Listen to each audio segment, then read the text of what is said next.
Good morning. The following Zoom session is being recorded and will appear later today on my YouTube channel, Math with Mayo.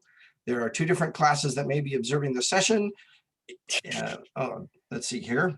Therefore, when you participate in the Zoom meeting, if you do not wish for your picture or name to be made public, please leave the video off and use an alias name. I got distracted there. If you have questions during the meeting but do not wish to speak, email me at bmayo@ybcc.edu and I will respond as soon as I can. All right, so today we're going to start a new chapter, chapter 8, and we're going to look at section 2. We're going to spend actually 2 days on it. So this is section 2, part 1 coming up. All right, I want to talk about the idea of people and them having birthdays. Let's say we have over here a group of individuals. So this will be people, and we have Sam and Maria and Joe and let's see, Sue. Okay, and over here we have birth dates, or maybe I should just say birthdays. We'll say birthdays. Maybe not. The eraser doesn't want to work for me this morning. There we go. Okay, and let's see, we've got, I really needed to make that circle or that area bigger. So here, okay, that should be fine. So we've got, how about June 4th? That's when Sam's birthday is. And August 12th, that's Maria's birthday. And May 17th is Joe's birthday. And oh, it turns out Sue's birthday is also on August 12th. Okay. Now, I want to point out some things here as Captain Obvious. Each person, Sam, Maria, Joe, Sue, each person has exactly one birthday, discounting religious experiences, of course, but each person has exactly one birthday. Nobody has more than one birthday. Okay, you don't have people there with 2 birthdays or 3 birthdays or 4 birthdays. And it's possible to have more than one person have the same birthday. For instance, let's see, what have we got here? Maria and Sue both have the same birthday. Now, Maria and Sue might be twins. They might not even have ever seen each other before. Okay. Anyway, but again, how do those work? A person has exactly one birthday. A person does not have more than one birthday. More than one person can have the same birthday. Now, what does this have to do with anything? Well, this has to do with what we're going to talk about today, and that is the idea of a function. Okay? A function. We're going to be studying functions from here on out. Now, let me read to you the mathematical language that describes what a function is. If you have the textbook, this is on page 614, just for reference. It says, a function is a set of ordered pairs in which to each first component there corresponds exactly one second component. The set of the first components is called the domain of the function, and the set of the second components is called the range of the function. All right, to put that in my words, each person has one birthday. Nobody has more than one birthday. Several people can have the same birthday. This people is the input or the first component or the domain. The birthdays is the second component or the output or the range. So for each person, there is exactly one birthday. Or let's see here. For each first component, there corresponds exactly one second component. All right. So that's how a function works. Now, we're going to be spending a good deal of time looking at that and how that works and everything. So let's get started with some examples. Okay. Let's say, and when I'm in a classroom and I've got 25 or 30 people, I split the classroom up into 2 groups. So let's do that. And let's say this will be the first group, and this will be the second group. All right. Let's say the first group is made up of bags of potato chips. Okay.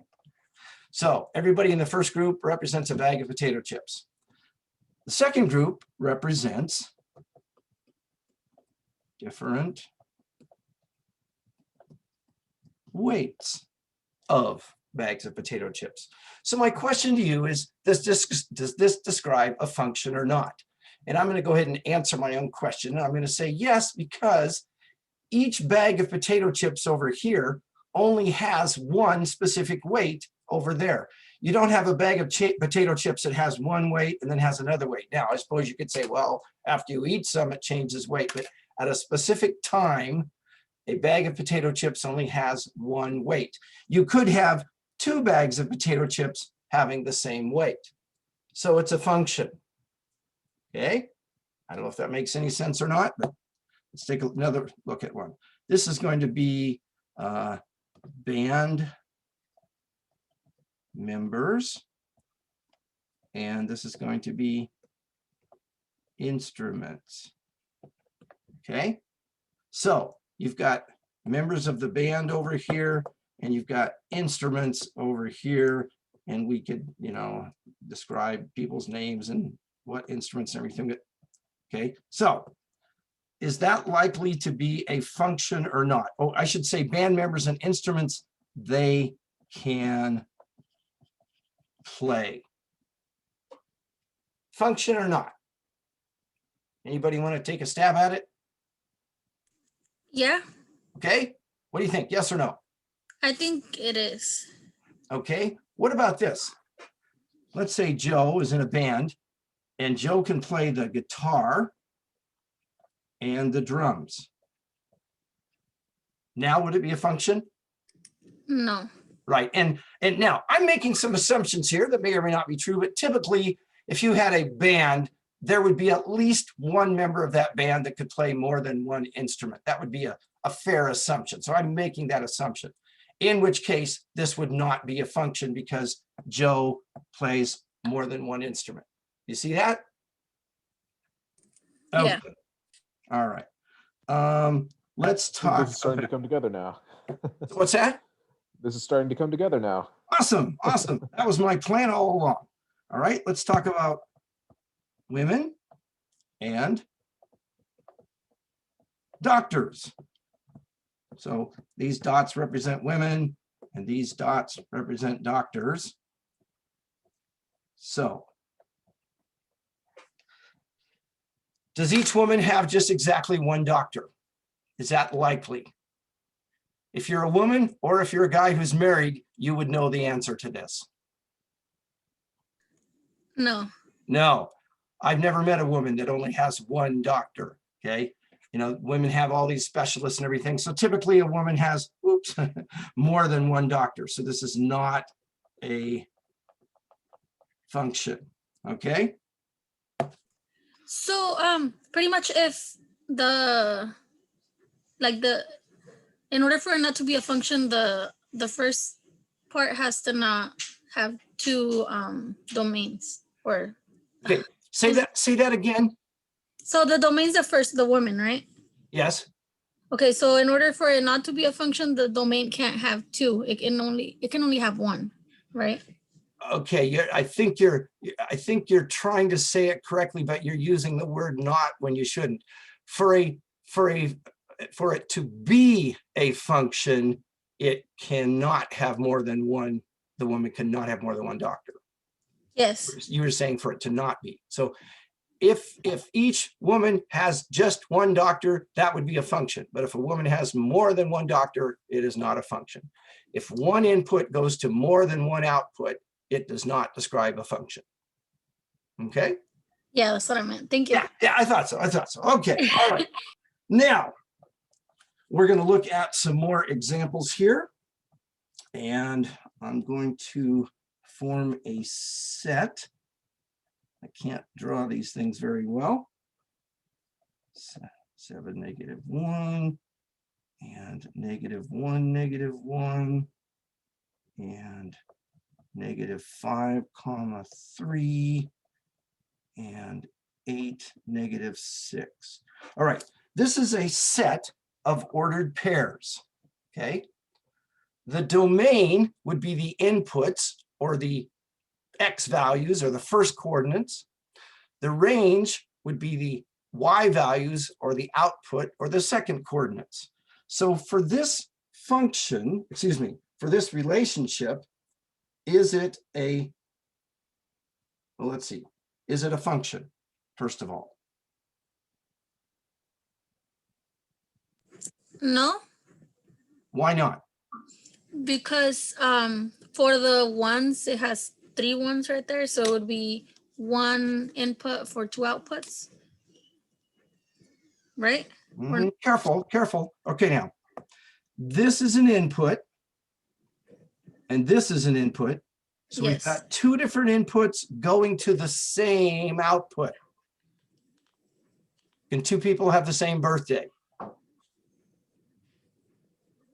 Oh, okay. So you just count like the parentheses for each input and output. You don't Right. This is 4 ordered pairs. 4 ordered pairs. okay. Okay. So what would the domain be? The domain, 7, 1, 5, and 8. you're not seeing the negative signs in front. Oh, 7. -1. There you go. Right. And how about the range? -1, -1, 3, and -6. Right.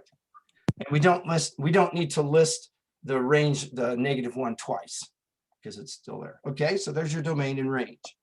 All right. How about this situation? -4, -2, 0, 6, 8, 10, 12. -4 goes to 6, -2 goes to 8, 0 goes to 10, and 0 goes to 12. Is this a function or not? It The is not a input from the, function. not a function, why not? The input goes to 2 outputs. Is that right? Right. Okay, so no, and examples would be 0 goes to 10 and 0 goes to 12. So it's not a function, and here is the evidence that it's not a function. Okay, excellent. Let's see here. How about this? So I've got -2, 4, -3, 8, -3, 12, and -4, 16. Function or not?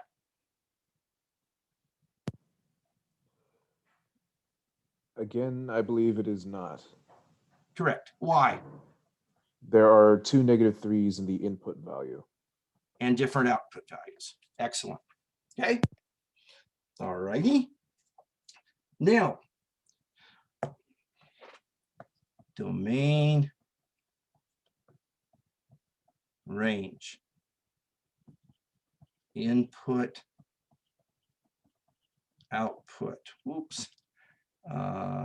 X value, Y value, cause, effect.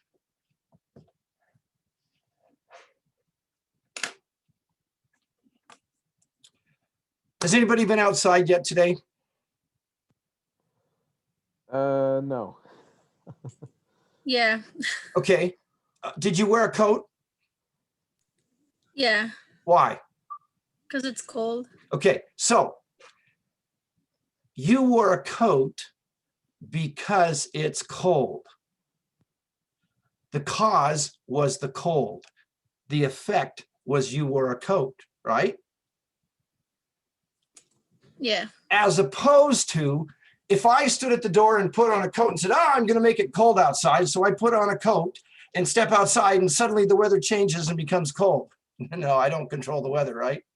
So the input would be, or the cause would be the weather being cold. The effect or the results would be I put on a coat. Okay. Again, just trying to get you to get a feel for input and output, domain and range. Okay. X value, Y value, domain, range. Okay. Now, function or a function has special notation attached to it. So we need to look at what that works like.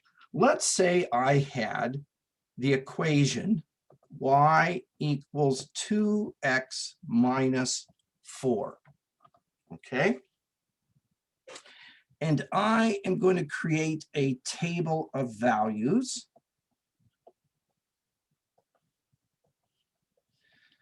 Let's see, let's take 0, 1, 2, and 3. And let's complete this table. All right. So if we have the equation y equals 2x minus 4, and we're told that x is 0, what steps would we go through to determine what y is?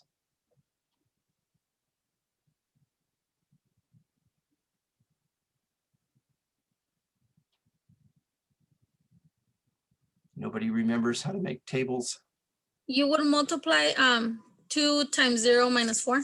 Okay, and you're correct. But what are you doing? What's the first thing you're doing to get there?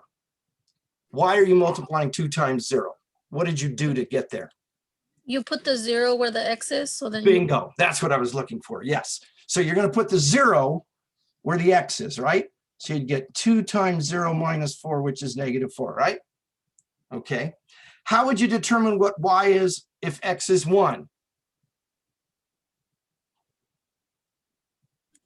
same thing. Exactly. And those are the very words I was hoping you'd say, the same thing. So 2 times 1 minus 4, which is negative 2. 2 times 2 minus 4, which is 0. 2 times 3 minus 4, which is 2. So in each case, you put the input, the x value, in the place of x, and then make the calculations, right? Okay. Now, we're going to come back to that in just a minute. There is a symbol that looks like that. Now, what's confusing about this is, first of all, we have what, an italicized F and then parentheses and an X. What do you typically think of when you've got something and then something else in parentheses? What does that tend to be when something's in parentheses like that? Multiplication. Right. So that looks like F times X, right? Yes. But it isn't. Okay. Now, how do you say this? The long way is you would say F is a function of X. We shorten that and we say F of X. Well, I don't know if you took Math 75, you dealt with percents, but there's a statement like 3 is what percent of 7? And in that context, of means multiplication. So F of X sounds like F times X. So this thing looks like multiplication. The name of it shortened sounds like multiplication. But if you go back and listen to the recording later today, you'll hear that I said this is a symbol. This is a single symbol. It's not F times X. It's F of X. All it is another fancy name for Y. But we use this symbol to declare to the world that we're dealing with a function.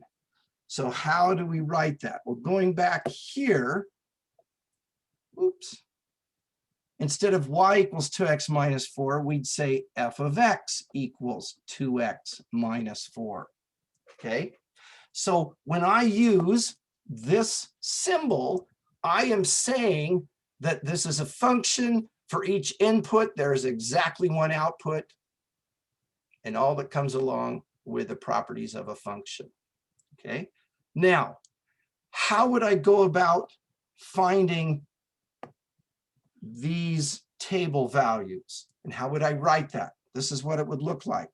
I would say f of 0 equals 2 times 0 minus 4, which is -4. So f of 0 equals -4. That corresponds to the ordered pair 0, -4. But this is how you would say it using function notation. F of 0 equals -4. F of 1 equals 2 times 1 minus 4, which is -2. So f of 1 equals -2. That corresponds to this ordered pair. Now, you might say, oh, you're just doing the same thing. Absolutely. The way we evaluate it, determine the y value, you take the x value or the input, the number that's inside, and put it in the place of x. Okay? So in fact, this statement, f of x equals 2x minus 4, in general would look like this. F of whatever equals 2 times whatever minus 4. Whatever goes in here goes in there. Okay? Questions on that yet? So really, we're just giving some new names to some of the same old stuff, just more specific stuff. Let's take a look at some examples using that function notation. We have a function that says f of x equals 3x. Oh, this is an equation, but it's specifically a function. We are to find f of 3 and f of -1. Okay. Now, when I say find f of 3, that's shortcut notation for saying, given the function f of x equals 3x, if x is 3, what's y? But rather than say all that, we just say, what is f of 3? It's going to be 3 times 3, which is 9. So f of 3 equals 9. That corresponds to an ordered pair in regular equation notation. It also corresponds to a point on a graph up here at 3, 9. Okay. But we use function notation to write it because it is a function. F of -1 would be 3 times -1, which is -3. So f of -1 equals -3. Any questions on that?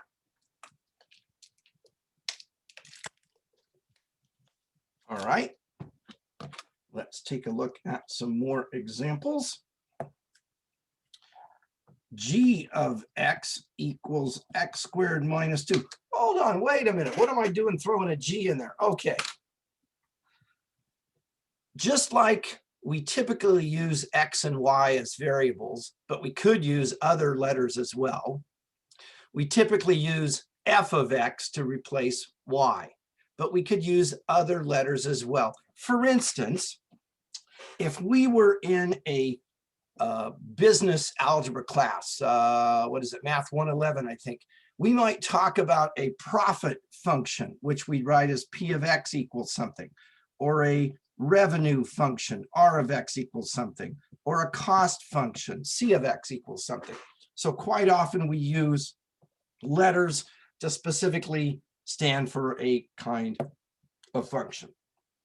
This one, g of x, it's just a random variable they're using, but anyway, okay, so g of x equals x squared minus 2.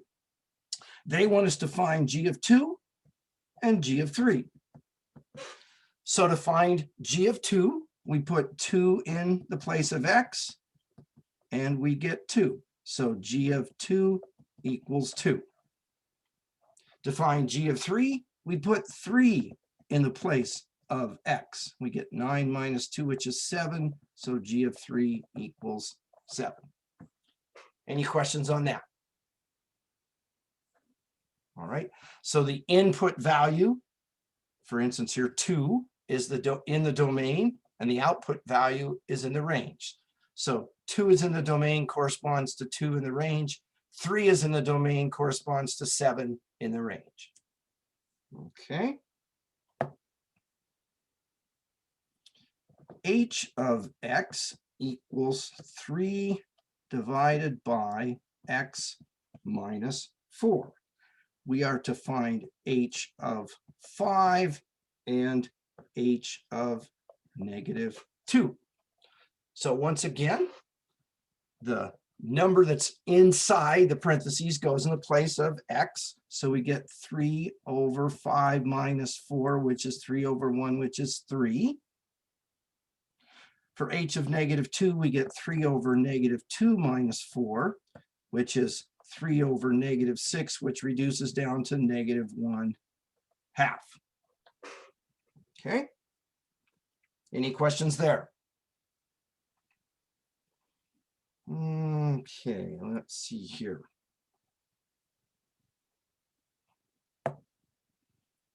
H of X equals X squared plus X minus 2 over X squared minus 5X. Let's find H of 5. So I'm going to get 5 squared plus 5 minus 2 over 5 squared minus 5 times 5. In the numerator, I get 25 plus 5 minus 2, which is what? 30 minus 2, 28. In the denominator, 25 minus 25, which is 0. So be careful. What does 28 divided by 0 equal?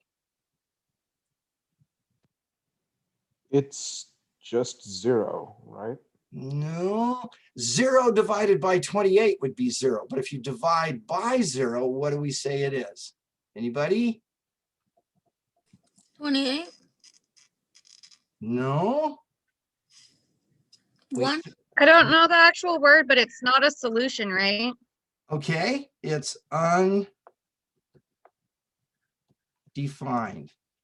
Okay, dividing by 0 is undefined.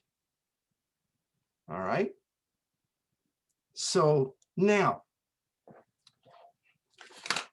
let's talk about my childhood, because I know that that's what you want to hear about today. You got out of bed just to hear this story, I'm sure. So my mother had this meat grinder, and you put like chunks of roast beef into it, and you turn this crank, and the meat came out in little streams. It kind of looked like worms. It kind of looked gross, but tasted really good because there were these big long strings of roast beef. But that meat grinder was made of pot metal. And I don't know if you're familiar with pot metal, but it's really cheap. In fact, if you've ever welded and you weld something that's pot metal, it just kind of blows it away, just kind of burns right up. But anyway, this meat grinder was made of pot metal. You put meat in it, you grind it up, comes out great for sandwiches. Well, my brother put a rock in the meat grinder. What do you think happened? Meat grinder got destroyed, essentially. Yes, it broke the meat grinder. It wasn't a rock grinder, it was a meat grinder. What was he thinking? And if you know my brother, don't relate this story because it's a lie. He didn't really do that, but it makes a point. You don't put a rock in a meat grinder. Well, okay, so what do you put into a function? Something that gives you a real output value, a real range value. So if we put a domain value in and it does not produce a real range value, then we say that that initial input value is not in the domain. All right, when we tried to find H of 5, we got undefined. So 5 is not in the domain of H.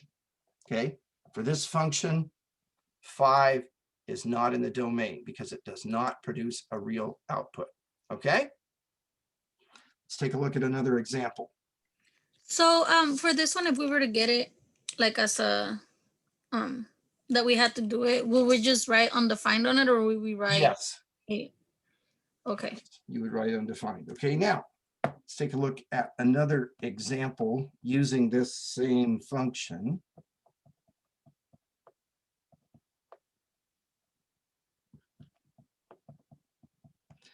Now let's find H of -2.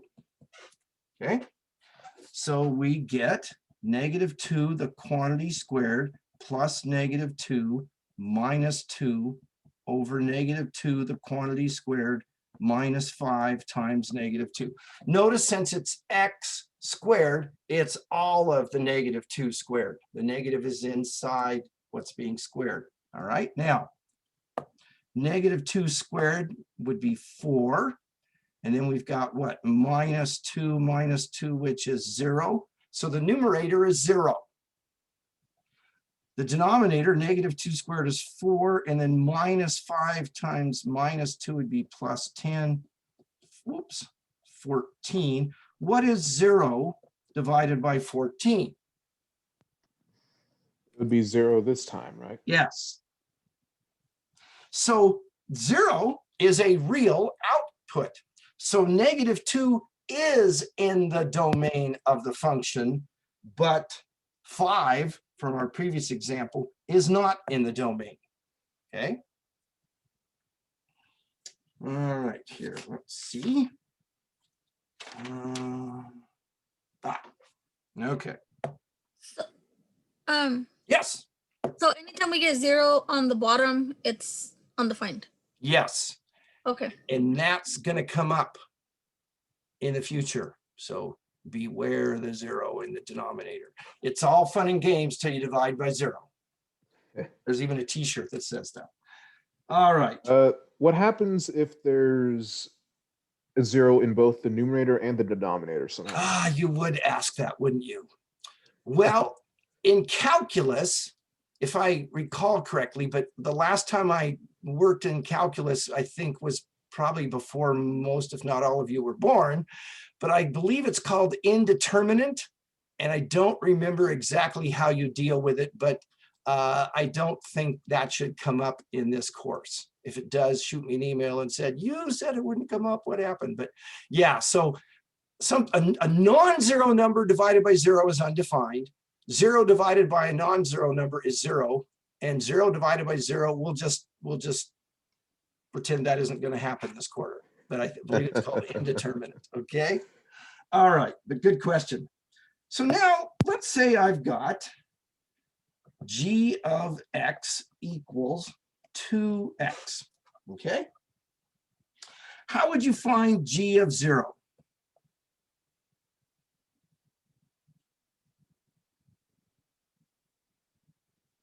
Multiply 2 by 0. Okay, back up one step, just like before. What did you do first? You put the 2 and then times 0. I don't know. Okay, yeah, that's kind of the same thing, but what do you do with the 0? You put it in the place of the x. Yeah, okay. And now what you said is correct, but I'm trying to get you to focus on the very first step is to take that and take what's inside the parentheses and put it in the place of x, okay? So what would g of w equal?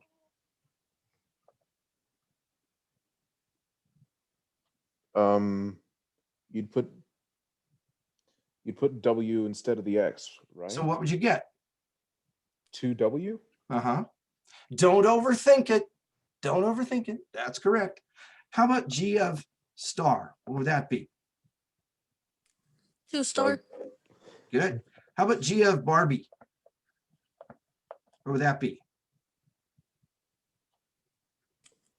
2 of Barbie. Yeah. Again, don't overthink it.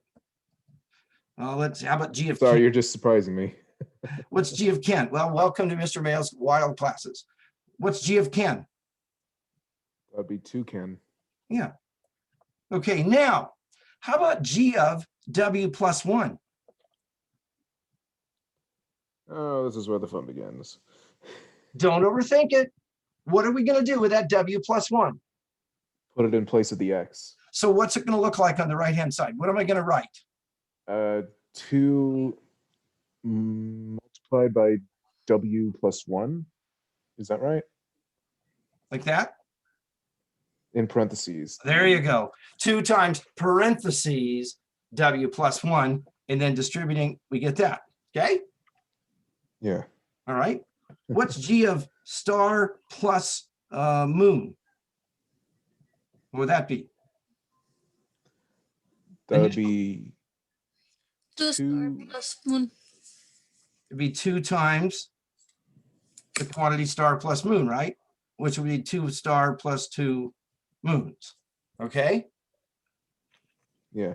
The point I'm trying to make is don't overthink it. It's just a substitution. G of that equals 2 times that. Whatever goes in there, goes in there. Okay? All right. All right. Now, let's see here. Now we're going to kind of play Jeopardy. Instead of putting something in and figuring out what will come out the other end, we're going to say, what do we put in to get this out? Now, we're going to let f of x equal negative 2x plus 5. Okay? The directions say this: for what value of x does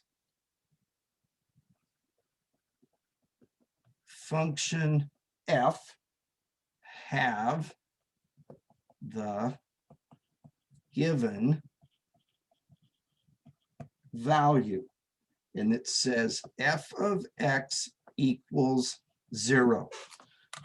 So what value of x put into f of x equals negative 2x plus 5 will give us a result of 0. If we were to think of this in ordered pair notation, it would be like, given y equals negative 2x plus 5, complete the given ordered pair.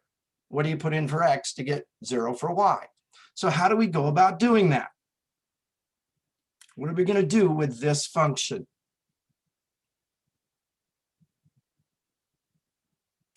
You write a table, wouldn't you?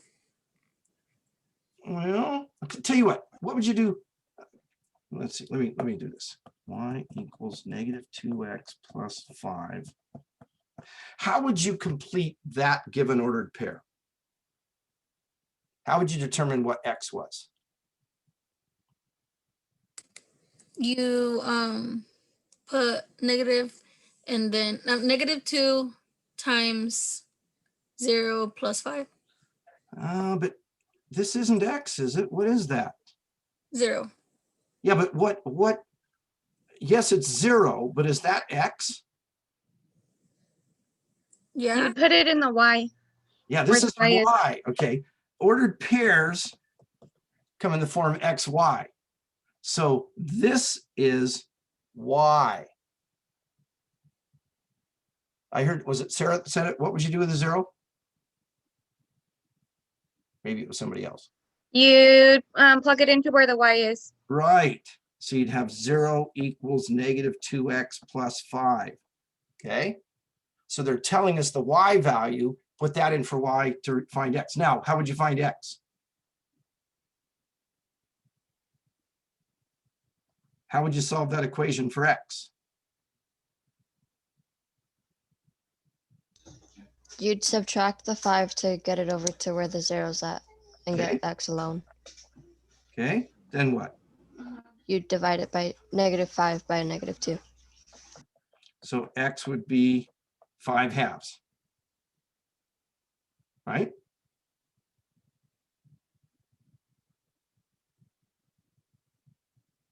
-5 divided by -2 would be 5/2. Wouldn't it still be a negative? No, because negative divided by negative is positive. Oh. Okay. So for this equation, when y is 0, x is 5/2. Does everybody see that before we go back to the original problem? Any questions there? All right, so let's go back here. For what value of x does function f have the given value?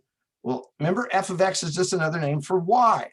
So what value put in there would give you a 0 coming out the other end? So basically, I'm going to take this and put it in the place of f of x. And then solving it, divide by -2, x equals 5/2. So for what value of x does the f have the given value? 5/2. Again, it's kind of the answer is 0. What's the question? The output is 0. What's the input? Okay, the input is 5/2. Let's take another look at that. Let's say we've got, again, that same function, f of x equals -2x plus 5. For what value of x does the function have the given value? F of x equals -7. So basically, f of what equals -7? What's going to go in? What's going to go in there to give us an output of -7? So how do we determine that? What do we do?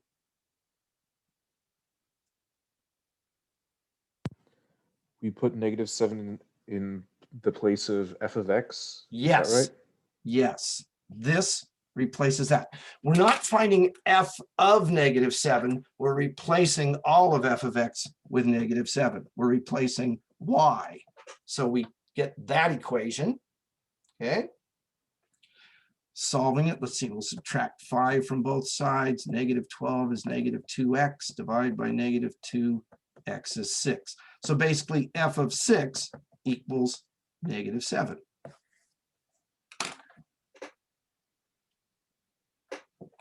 Okay with that? Could you do another one? Sure. Let's see. Let's say f of x equals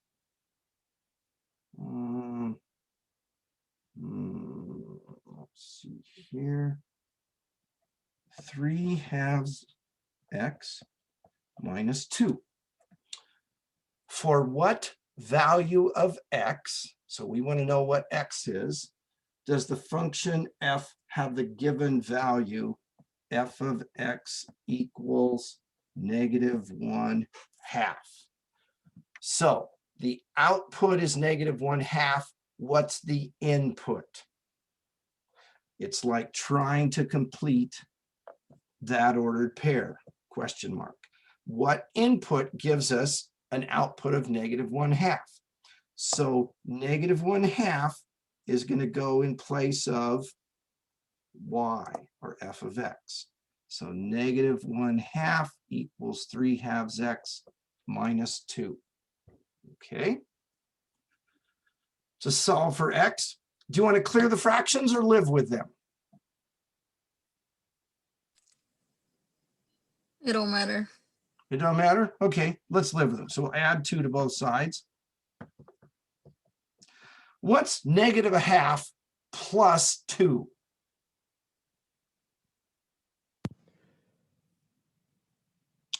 That would be 3/2. Yeah, 1/2 or 3/2. Good.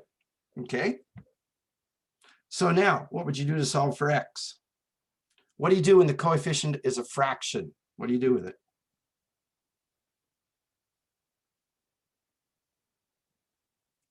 You multiply by what? The reciprocal.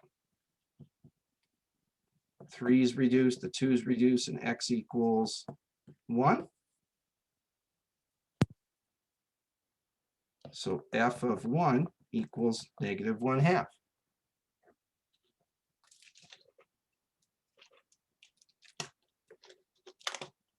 Questions there? All right, let's take a look at another one. For f of x equals 3/2 x minus 2, what value of x produces f of x equal to 2/3?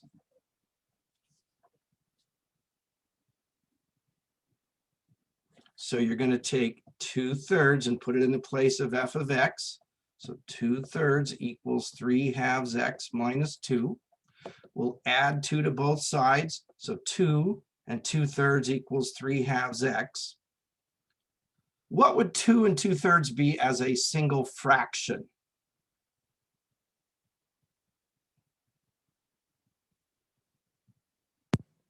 That would be 8/3, right? Okay, so 8/3 equals 3/2 x. Once again, to solve for x, we'll multiply by the reciprocal of this coefficient, which is 2/3. And over here we get what, 16/9?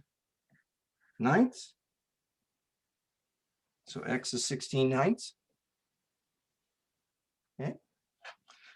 Really what we're doing is no different from this. Let's say I had y equals -2x plus 5. And then I said, let's see here. This is going back to the first examples we did. How would you complete this table? Y equals -2x plus 5. If y is 5, how do you find x?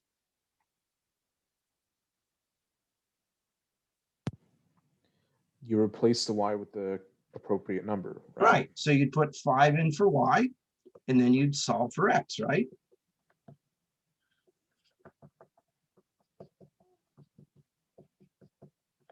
And x would be 0, right? How would you find x if y is -7? What you said, you'd put that in, the appropriate number in for y. And that's exactly what we did back here. To find when f of x equals -7, we put -7 in for y and solve for x. My point is this: what we're doing isn't something new. What's new is the notation. So you've got to get used to this whole function notation. This thing right here, f of x, is just another name for y. It's the output, okay? All right. We will continue this tomorrow, but you've still got an assignment tonight. You're going to have some more of it on 8.2 tomorrow. I'll be back at 1:15. And as I get time today and tomorrow, I'll go through and look at your tests. And some of you submitted some work for me to look at. And so I will go through and do that. And if any of you earn some more points than what you originally got, that will be reflected ultimately in your score. Anyway, have a great rest of the day. I will stop the recording.